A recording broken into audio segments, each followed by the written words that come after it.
আসসালামু আলাইকুম সবাইকে। আশা করি তোমার সবাই ভালো আছো, সুস্থ আছো প্রতিবারের মতোই। তো আমরা চলে আসলাম আমাদের গণিতের তৃতীয় পর্বে, যেখানে মূলত আমরা আলোচনা করব সূচকের গুণ নিয়ে। ঠিক আছে? তো এর আগে অলরেডি আমাদের তিনটা পর্ব শেষ। এটা আমাদের হচ্ছে কি মূলত চতুর্থ পর্ব। তো আমরা মূলত এই পর্বে সূচকের গুণ নিয়ে আলোচনা করবো। তোমরা যদি আগের যে তিনটা পর্ব হয়েছে সেই তিনটা পর্ব দেখে না থাকো, তাহলে অবশ্যই আমাদের এই ভিডিও ডিসক্রিপশন বক্সে চলে যাবা। ডিসক্রিপশন বক্সে গেলে সাথে সাথে তোমরা একটা প্লে লিস্টের লিঙ্ক পেয়ে যাবে। সেই প্লে লিস্টে গেলে তোমরা একই সাথে যত পর্ব পর্যন্ত ক্লাস না হয়েছে এবং অধ্যায় একের ভিতর সবগুলো সিরিয়ালি পেয়ে যাবে। সো চলো এখন আমরা শুরু করা যাক। আচ্ছা, সো সূচকের গুণ। সো আমরা দেখি যে সূচকের সাহায্যে অনেক বড় বড় গুণকে সহজে ও কম সময়ে লিখে ফেলা যায়। তবে প্রতিবার যদি এমন ভাবে বড় বড় গুণাকার নিয়ে কাজ করা লাগে, তাহলে কাজটা সহজ হয়। তাই আসো আমরা আরেকটা নতুন বিষয় শিখি। এবারও তোমাদের জোড় বিজোড় রোলের সাহায্য নেব, অর্থাৎ যাদের রোল জোড় তারা 6 সংখ্যাটি ব্যবহার করবে এবং যাদের রোল বিজোড় তারা 5 সংখ্যাটি ব্যবহার করবে। নিচের ছকে 1.515-তে ভালো করে লক্ষ্য করো। সাহায্যের জন্য পুরো ছকটি পূরণ করে দেওয়া আছে। আচ্ছা, সাহায্যের পরবর্তীতে 1.16 পূরণ করো। তো তোমরা যদি একটু খেয়াল করে দেখো, আমরা কি দেখতেছি এখানে গুণ অবস্থায় বলতে গেলে কিরকম, 10^2 আর 10^4 মানে কি 10^2 আর 10^4 যদি একই গুণ অবস্থায় থাকে, তাহলে এখানে প্রথম পদটা কি হবে বলতো? এখানে প্রথম পদটা অবশ্যই আমার কি হবে, 10^2, তাই না? পরের পদটা এর জন্য আমি কেন প্রথম পদটা লিখে ফেললাম। তো প্রথম পদের গুণ আকারের কাঠামোটা যদি আমি দেখতে, তাহলে কি 10 গুণ 10 না, কারণ 10 স্কোয়ার লেখা বা 10^2 লেখা, তাহলে 10 দুইবার গুণ হবে, তাই না? একই ভাবে আমার দ্বিতীয়টা কোনটা বলতো? দ্বিতীয় পদ 10-এর উপর কত আমার ঘাত 4, তাহলে এই যে 10^4 বা 10^4, 4 মানে কি 10 4 বার গুণ আছে, মানে 10 গুণ 10 গুণ 10 গুণ 10। এখন যদি গুণফল করি তার মানে কি আমার এগুলোর সাথে যদি এগুলো একবার গুণ করি, তাহলে কি আমার 6 বার হবে, এখানে 4 বার, এখানে 2 বার। তাহলে এখানে কয়বার হচ্ছে বলতো? এখানে মোট আমার 6 বার হচ্ছে, আর কি 10 গুণ 10 গুণ 10 গুণ 10 গুণ 10 গুণ 10। তাহলে আমি একবারে লিখতে পারি না 10^6। একই ভাবে যদি 10-এর গুণ 10^3 আর গুণন 10^3 করি, তাহলে এখানে প্রথম পদটা কি 10^3 বা 10³ বলতে পারে, ওই জন্য এখানে এটা লিখছি। এটার গুণের আকার কেমন হবে? 10 গুণ 10 গুণ 10, কারণ 3 লেখা উপরে ঘাত হিসাবে। পরেরটাও একই ঘটনা। তো আমি যদি আবার দুটোটা গুণ করে দিই, তাহলে আমার কয়বার আসতেছে মোট বলো তো? 6টা আসতেছে না? 10 গুণ 10 গুণ 10, মানে প্রথম পদের গুলো লিখলাম, আবার দ্বিতীয় পদের গুলো এখানে লিখলাম। তাহলে মোট আসতেছে কি 10^6, কারণ কি 1 2 3 4 5 6 ছয়টা আছে। একই ভাবে যদি আমি 10 গুণ 4 গুণ 10 গুণ 1 করি, 10 গুণ 10^4 গুণ 10^1 করি, তাহলে কি হবে? 10^4 এর জন্য কি 4টা 10, 10^1 এর জন্য কি একটা 10। সবগুলো যদি একসাথে গুণ করি, তাহলে কি হবে? 5টা 10 আসবে। সেম ভাবে যদি আমি নিচেরটা দেখতে যাই, যে 10^2 আর 10^1 এর, 10^2 হচ্ছে আমার প্রথম পদ, এখানে দুইটা 10, 10^1 হচ্ছে আমার দ্বিতীয় পদ। 10^1 মানে কি একটা 10। এই জন্য আমি কি করতেছি, সবগুলো যদি একসাথে করি, তাহলে কি এখানে দুইটা 10 আর এখানে হচ্ছে একটা 10, গুণ করলে কয়টা হবে? তিনটা 10, তাহলে 10^3। একই ভাবে যদি আমি নিচেরটা করতে যাই, 10^1 গুণন 10^3, এখানে কি দেখতেছি আমি? 10^1 এর বেলায় আছে কত? একটা, মানে শুধু 10। 10^3 এর বেলায় কয়টা আছে? হয়তো একটা দুইটা তিনটা, তিনটা 10। আর যদি আমি সবগুলো একসাথে গুণ করি, তাহলে কি এখানের একটা 10 আর এখানের হচ্ছে কি কয়টা আমার? তিনটা 10, তাই না? তাহলে কত আসবে? 3 আর একদম 4, দেখছো? একটা দুইটা তিনটা চারটা, 10^4। আচ্ছা, একটা ভালো কথা বলে রেখে মাথায় রাখবা, আমরা প্রথম পর্বে বলছি, এখন আবার বলছি, 10^3 বলা যায় এটাকে, 10-এর ঘাত 3 বলা যায়, 10-এর সূচক 3 বলা যায়, আবার 10³ বলা যায় এটাকে। এটাকে আবার সেম ভাবে স্কোয়ারও 10 স্কোয়ার বলা যায়, 10-এর ঘাত 2, 10-এর সূচক 2, 10^2 বলা যায়। ঠিক আছে? এগুলো নিয়ে কনফিউশন হয় না, আমি হয়তো এক এক সময় এক একটা বলতেছি, কিন্তু তার মানে এই না যে আলাদা, সবগুলোর অর্থ একই। তো এটা আমরা এখন এতক্ষণে বুঝে ফেললাম। যদি আমরা নিচে যাই, আমরা কি দেখবো? ছক।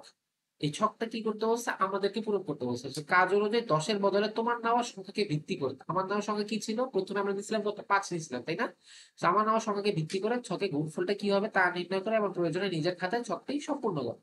তো আমরা এখানে করে দিচ্ছি, তোমরা চাইলে এখানে পেন্সিল দিয়ে করতে পারো, তোমাদের বইতে বা খাতায় চাইলে করতে পারো, তাহলে খাতায় আরো সুন্দর একটা নোট হিসেবে থাকবে। ঠিক আছে? তো আমার সংখ্যাটা কি ছিল? আমি নিয়েছিলাম 5। আচ্ছা, এখন আমি কি করব? 5 গুণন 5, আমি যদি খেয়াল করে দেখি গুণের প্রথম পদ কত, এদিকে 10 to the power 5 to the পাওয়ার কি 2 না, তাহলে কি আমি লিখবো 5 টু দি পাওয়ার 2। এখন প্রথম পদের গুণের কাঠামোটা আমি কি লিখবো, মানে কি আমার 5 গুণন কত হয় বলতো, 5, 5 দুইবার আছে এখানে, এই জন্য আমি 5 দুইবার লিখছি। দ্বিতীয় পদ আমার কত হবে 10 টু দি পাওয়ার 4, তাহলে আমরা কি লিখতেছি, সরি 10 টু দি পাওয়ার না 5 টু দি পাওয়ার 4 বা 5 এর ঘাত 4 লিখতেছি। এটাকে আমি যদি গুণাকারে লিখতে চাই তাহলে কি হবে, 4টা 5 গুণ হবে তাই না, যেমন এই ছক থেকে একটু বেড়ে বাইরে চলে যাবে,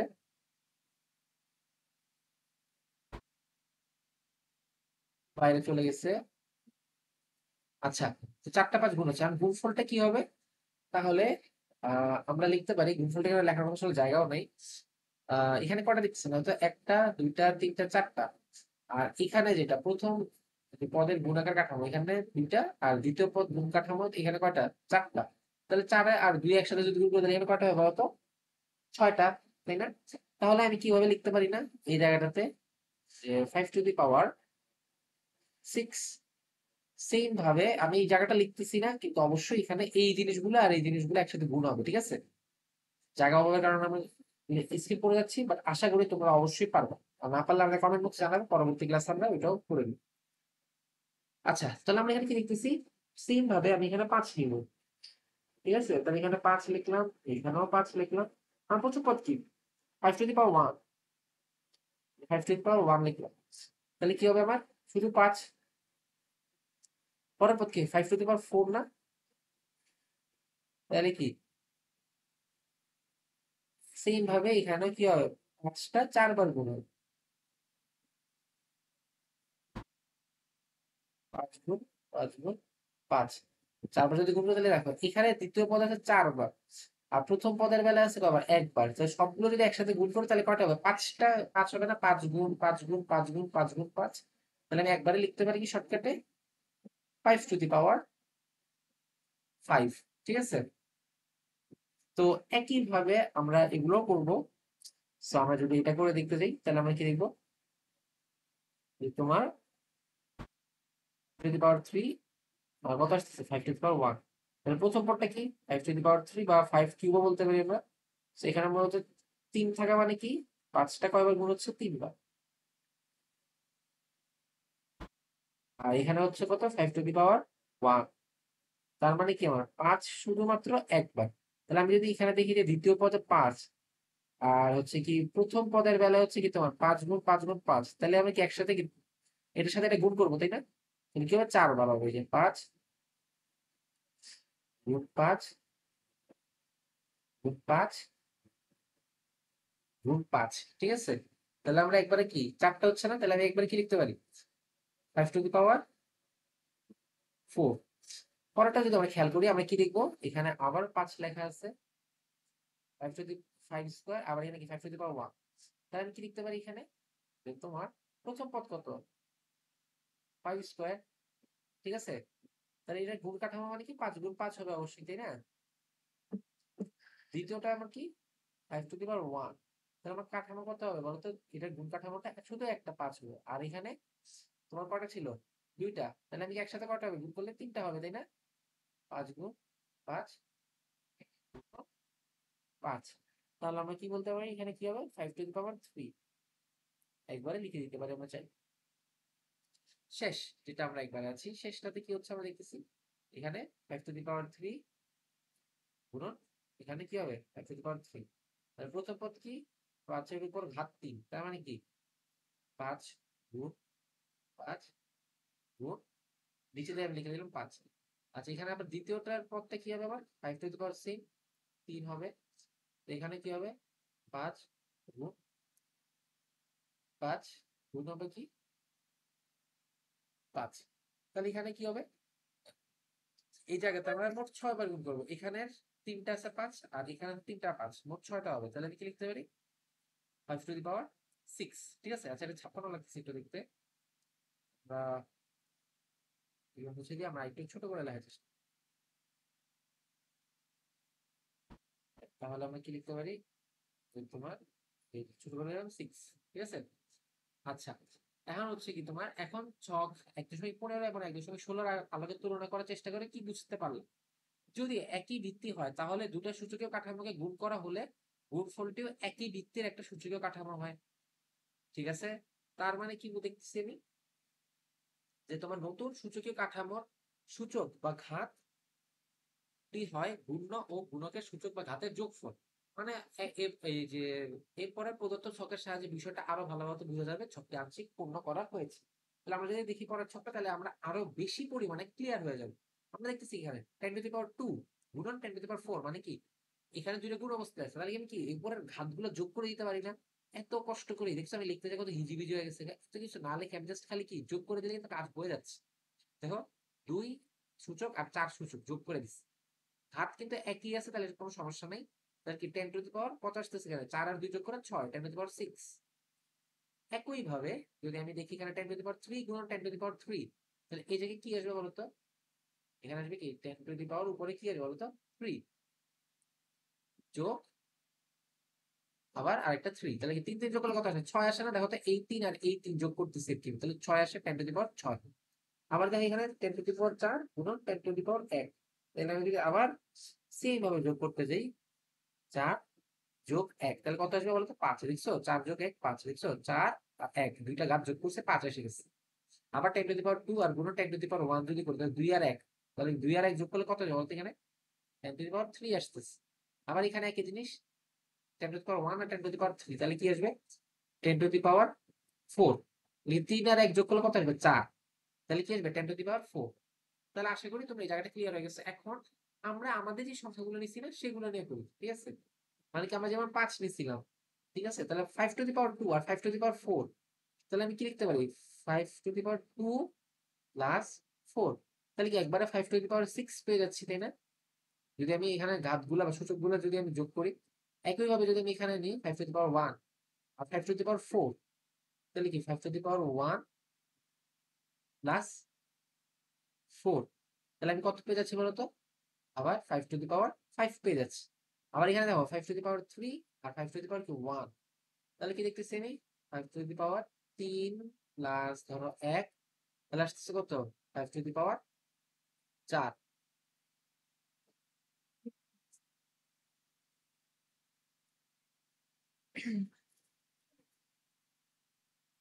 আচ্ছা, তো আমরা যদি এরপরে দেখতে যাই যে আমরা কতটুকু পর্যন্ত করলাম, এতটুকু, তাই না? তো আমরা যদি এখানে দেখি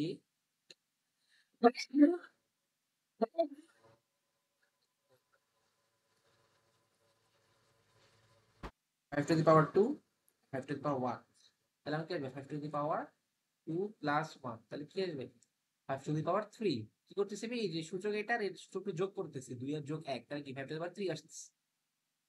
এখানে খেয়াল করে দেখবা কি 5⁻3 আমি আমার নেওয়া ঘাত, মানে ভিত্তি আমার নেওয়াটা যেটা 5, ওটা লিখে দিলাম 5⁻3 গুণন 5⁻3, তাহলে কি হবে সূচক কি দুইটা 3 আর 3 না, তাহলে আমি কি করবো যোগ করবো 3 যোগ 3, তাহলে কত আসতেছে 5⁻6। এটাই হচ্ছে কি আমার মূলত উত্তর। আমরা যদি একটু খেয়াল করে দেখো তো, এত কষ্ট কি এখানে করা লাগছে, তো হিজিবিজি কোনো ঝামেলা হয়েছে? জাস্ট খালি কি দেখো তো 5⁻6 5⁻5 5⁻6 5⁻5 5⁻4 5⁻4 5⁻3 5⁻5 5⁻3 5⁻6। আচ্ছা, এটা কি লিখছিলাম, এটা কি 5 লিখছিলাম, না এটা 6 লিখছিলাম। আচ্ছা, দেখতে একটু লেগে গেছে দেখে লাগতেছে, এটা সমস্যা নাই। তাহলে এখানে আমরা একটু বুঝার জন্য, যাতে স্টুডেন্টদের বুঝতে সুবিধা হয়, 6 লিখেছিলাম। আচ্ছা, তাহলে আমাদের এই ছকটা শেষ হয়ে গেল সফলতার সাথে। আমরা যদি আমরা খেয়াল করি, আমরা কি দেখবো, একই ভিত্তির দুই বা ততোধিক সূচকীয় রাশির গুণফলকে ওই একই ভিত্তির আরেকটি সূচকীয় আকারে প্রকাশ করা সম্ভব।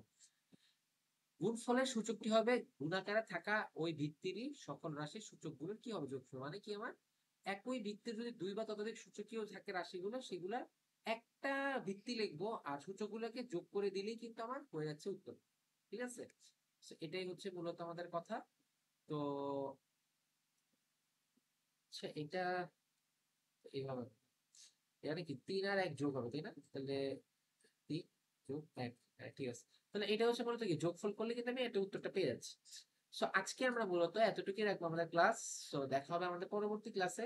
ভালো লাগলে ক্লাসটা অবশ্যই লাইক দিবা, শেয়ার করবো তোমার বন্ধুদের সাথে, যাতে করে তোমার বন্ধুরা তোমার মাধ্যমে আমাদের ক্লাসগুলো করতে পারে, তোমার মাধ্যমে যাতে একজনের ভালো উপকার হয়। এবং সেই সাথে অবশ্যই সাবস্ক্রাইব করো আমাদের চ্যানেলটাকে, যাতে করে পরবর্তী ভিডিও আসলে সাথে সাথে যাতে তুমি নোটিফিকেশনটা পেয়ে যাও। দেখা হবে পরবর্তী ক্লাসে। আল্লাহ হাফিজ।